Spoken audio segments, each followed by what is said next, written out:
en el segmento Escucha Bien, Decide Bien.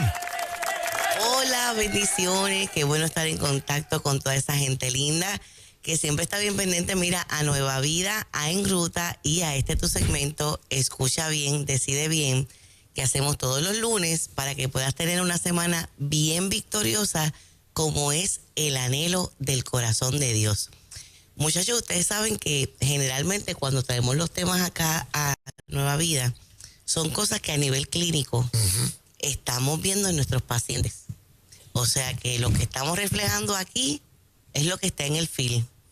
Lo que estamos nosotros día a día trabajando con los pacientes. Y hay un fenómeno que debo decirles que como nunca antes lo he visto en estos 27 años ya dando terapia, y es algo que se le conoce como tanatofobia. Tanatofobia. Tanatofobia es... ¿Miedo a la muerte? Ajá. La ansiedad o el miedo irracional a morir, a que yo me voy a morir, o a que alguien importante y significativo en mi vida se va a morir. Wow.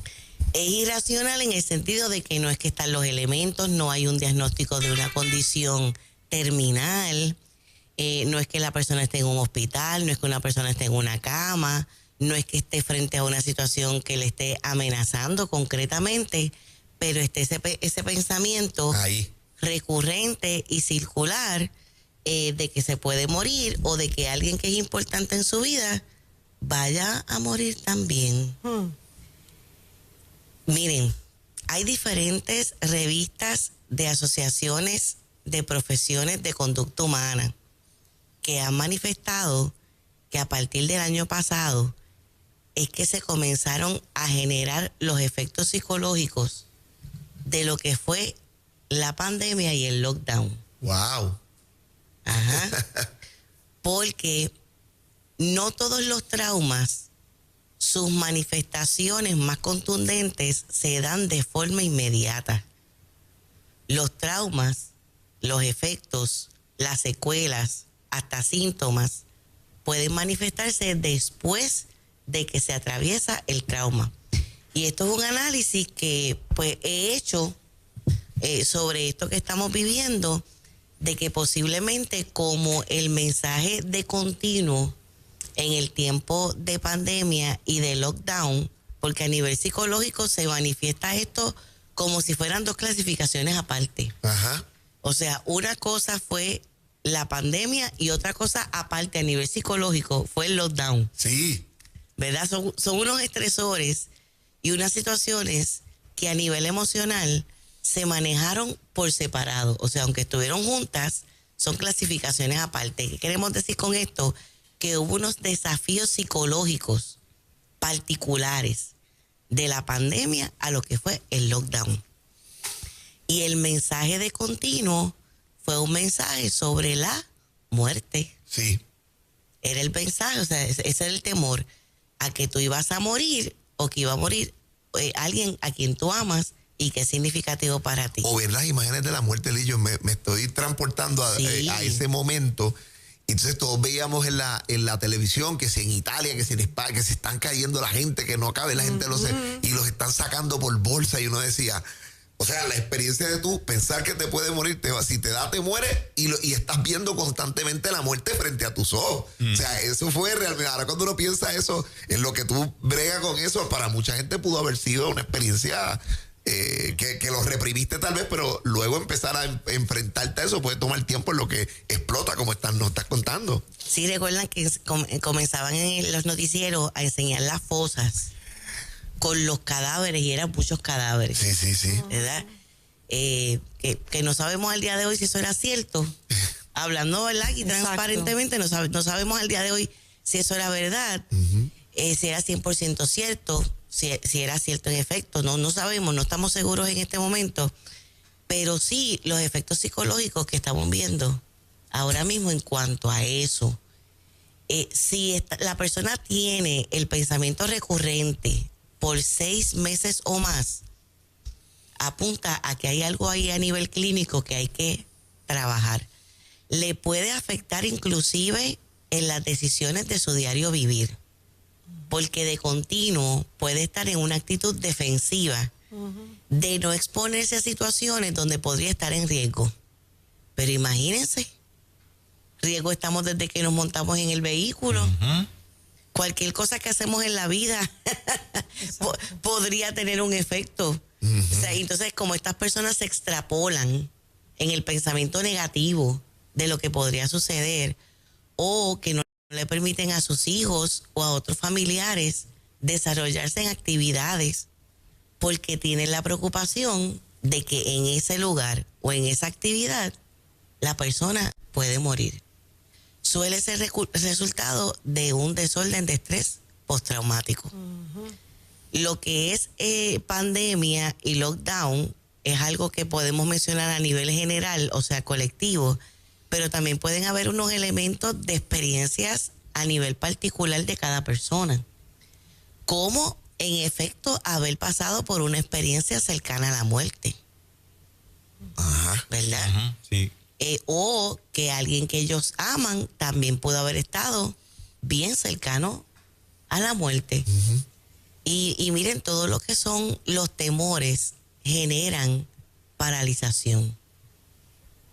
Hay unos miedos que tenemos ahí que nos protegen, que nos hacen tener unos límites por cuestión de nuestra seguridad, pero generalmente los temores son paralizantes. No nos permiten fluir, ser felices. El miedo es una emoción totalmente antagónica a la paz. Ajá. O sea, si vivimos en temor, la paz desaparece. Y recuerden que la voluntad de Dios para nuestras vidas es que tengamos paz, porque Dios nos ha llamado a paz. Si tú te estás identificando con lo que estamos diciendo, donde mira, estás recreando con todos los muñequitos, si yo me muero, ¿qué va a pasar con mi familia? De hecho, en la literatura que estuve revisando, en la realidad interior de la persona que tiene tanatofobia, puede tener las imágenes hasta de cómo su cuerpo va muriendo. Wow. Tener el pensamiento de cómo su cuerpo se va descomponiendo. Hasta tener el pensamiento de cómo es estar dentro de la tumba. Esto ya extrapolándonos a casos severos donde, pues, lamentablemente puedan estar lidiando con esta situación o recreando la muerte del esposo, recreando en su mente cómo va a ser la muerte de su hijo o de su hija. O sea que sí, es una persona, literalmente esto también es como un calvario, es una agonía que tú vas... la preocupación que hablábamos, las preocupaciones. La corrección del sentimiento, el reciclar ese dolor, Sí. esa angustia. Sí, puede llevar inclusive a la persona a los ataques de pánico. Wow. Como hemos explicado anteriormente acá en el segmento, los ataques de pánico es cuando empiezan a manifestarse unos síntomas fisiológicos de lo que está ocurriendo a nivel emocional. La persona le pueden dar dolores de cabeza sin que haya algo físico que lo esté generando. Es puramente de raíz psicológica. Le pueden dar dolores de estómago, le pueden dar dolores musculares, le pueden dar mareos. La persona puede empezar a tener la sensación como que le va a dar un infarto. Inclusive hay gente que hasta termina desmayándose. Muchos van a las salas de emergencia de los hospitales pensando y sintiendo. Es un infarto. Y no es algo como que de verdad no lo estén sintiendo, lo están sintiendo. A nivel físico están en las manifestaciones. Y ya en las salas de emergencia saben como unos estudios básicos a realizarle para entonces descartar que no es nada físico lo que están viviendo. También una sensación como que les falta la respiración. Y les dicen, mira, lo que estás manifestando no es por ninguna enfermedad biológica, sino que es un ataque de pánico. Todo es mental. Es mental. Es mental. ¿Y la raíz? Pues el pensamiento negativo empieza a dar esos comandos. Y explota. Usualmente, Kenny, que me gusta mucho tu pregunta, tiene que ver con la acumulación. Cuando ya se llega a un ataque de pánico, es porque eso ha estado por ahí por mucho tiempo y llega el momento donde el cuerpo comienza a gritar. Porque Dios nos creó de manera tan perfecta que el cuerpo nos da los alertas de cuando se sienten alguna amenaza, ya sea física o emocional, y en mi opinión también espiritual, ¿verdad? Así que, ¿qué podemos hacer? Si tú te estás identificando o conoces a alguien que tú dices, yo creo que esta persona, eso es lo que le está sucediendo, ¿cómo esto se maneja? Pues miren, a nivel de un escenario terapéutico, pues lo que es la reconstrucción del pensamiento, la terapia cognitiva. Este modelo ha tenido una gran efectividad, ya sea para los diferentes tipos de ansiedad, también tiene una gran efectividad para las fobias, tiene gran efectividad también para la depresión y también cuando los pacientes van por una cuestión de adicción o de control de hábitos. ¿Qué es lo que dice este modelo? Que la forma en que yo me siento, como lo son los temores y como lo es la ansiedad, más que ser el resultado concreto de lo que yo estoy viviendo o de lo que yo estoy experimentando, o sea, más allá de una circunstancia, tiene que ver con lo que está en mi mente. O sea, la mente condiciona la emoción y cuando condiciona la emoción, también condiciona nuestros comportamientos. O sea, vamos a verlos en paso de 1, 2, 3. Primero vino el pensamiento, segundo viene la emoción y tercero viene el comportamiento. O sea que la raíz es lo que está en mi mente. La persona se va guiando en la terapia a que haga un cambio de mentalidad y no solamente en la terapia, sino que se le educa para que aun cuando esté fuera de la sesión terapéutica, allá en su diario vivir, haga la intuición. Déjame buscar qué es lo que está en mi mente, porque casi siempre lo primero que identificamos no es lo que estamos pensando, sino lo que estamos sintiendo. Así es. Y está ahí, mira, todo nuestro sistema dándonos los alertas, pero ya que estás aprendiendo esto hoy, esto es resultado de algo que está aquí a nivel cognitivo. Y la gente a veces no lo descubre. Es como si tuviese una cortina de decir, me siento así, pero a veces hace falta la ayuda terapéutica para decir, ¿qué estabas pensando cuando esto pasó? Exacto. Y a veces no se da esa conexión hasta que el terapeuta y la persona lo traen al consciente, decir, esto es lo que me está causando. Sí. Y de hecho, cuando están en la narrativa, que otra de las sugerencias que se dan a nivel clínico de cómo una persona lo debe trabajar es que lo hable con alguien. Sí. Nada nosotros lo debemos trabajar solitos si es algo que nos está descompensando. Debemos buscar esos recursos de apoyo y en muchas ocasiones esos recursos profesionales, porque narrando podemos liberar. Voy a entrar un poquito más a profundidad en breve sobre esto. Y muchas veces cuando el paciente me está hablando, estamos en esa experiencia narrativa, yo voy escribiendo los pensamientos negativos.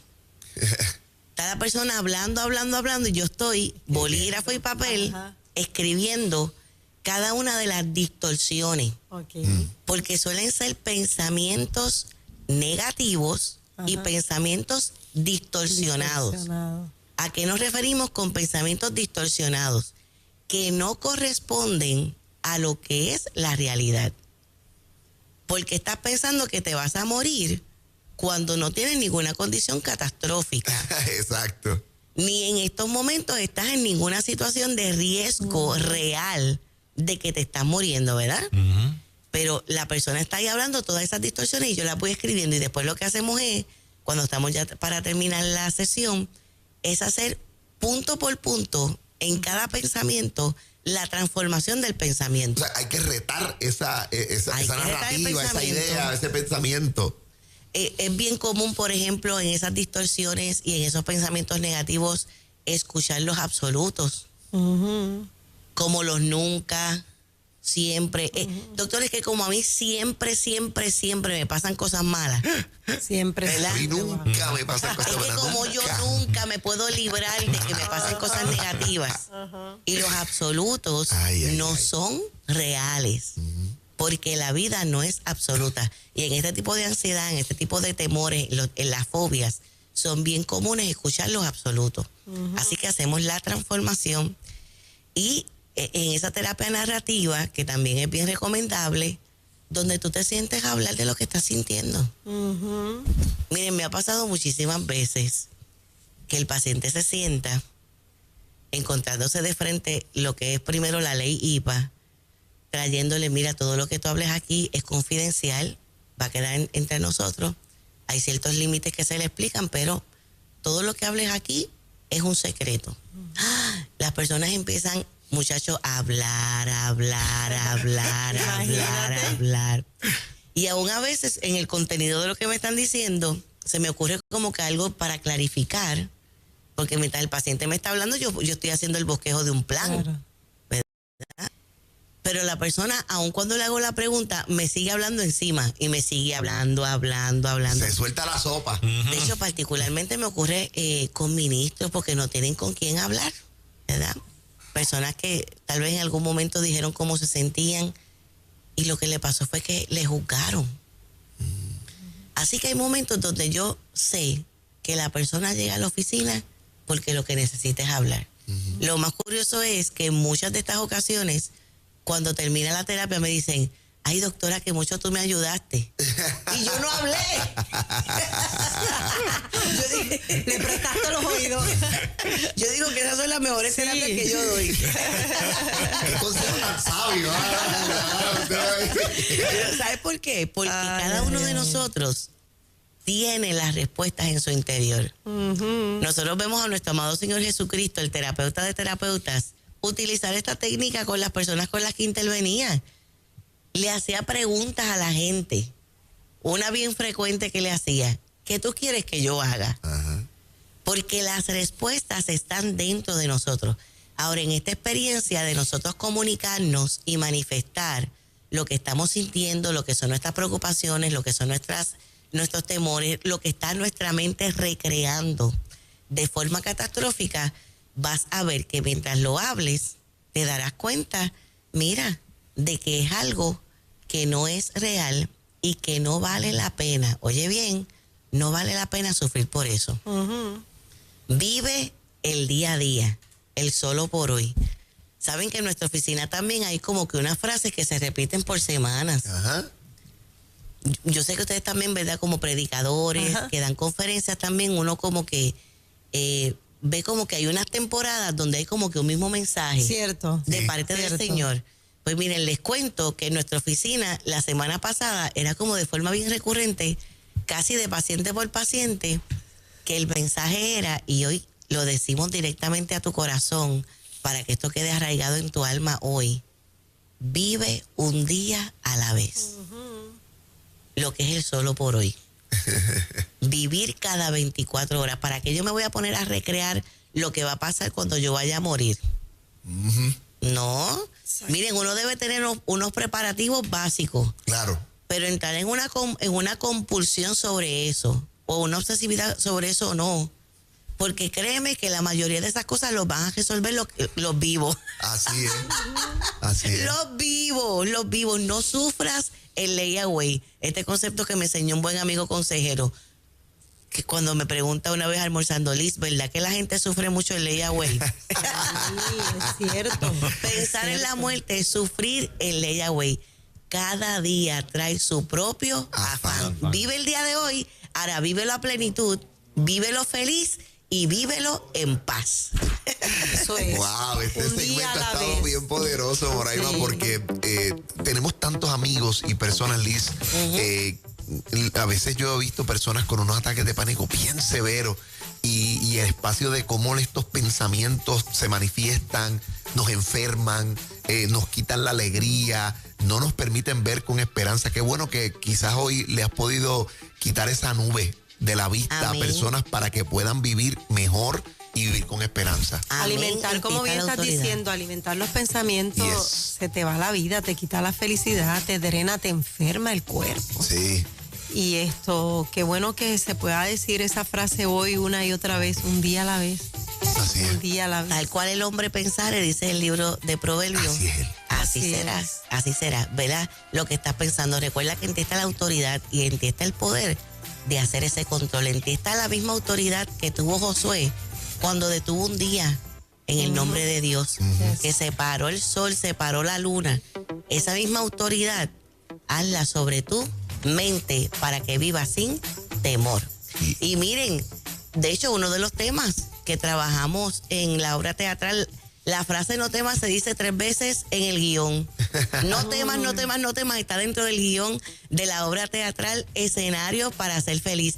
Le damos las gracias a toda la gente linda del oeste, de Mayagüez, de pueblos limítrofes, la gente que de la isla van a ir para allá, que ya han comprado sus boletos y todavía hay boletos disponibles. Así que le estamos esperando con mucho amor este sábado 5 de octubre a las 7 de la noche en el Teatro Yagüez de Mayagüez. Escenario para ser feliz. Busca tus boletos en Ticket Center. Con la entrada, con el boleto, vas a recibir un regalo de sanidad interior. Así que ve con tu familia, haz el bonche con tus amigas, porque esto es una obra que ha generado muchos testimonios y también donde muchas personas le han entregado su vida al Señor. Así que les esperamos por allá, locos por abrazarles y conocerles. Actor estrella en la obra de Liz Millán, Juan Carlos Matos. Bueno, yo no pierdo la fe. Sería bueno tenerlo en una. Mira, sorpresas. Yo no dije nada en tu segmento. Tenía que decir un cuento bobo como el de Payaso Criollo.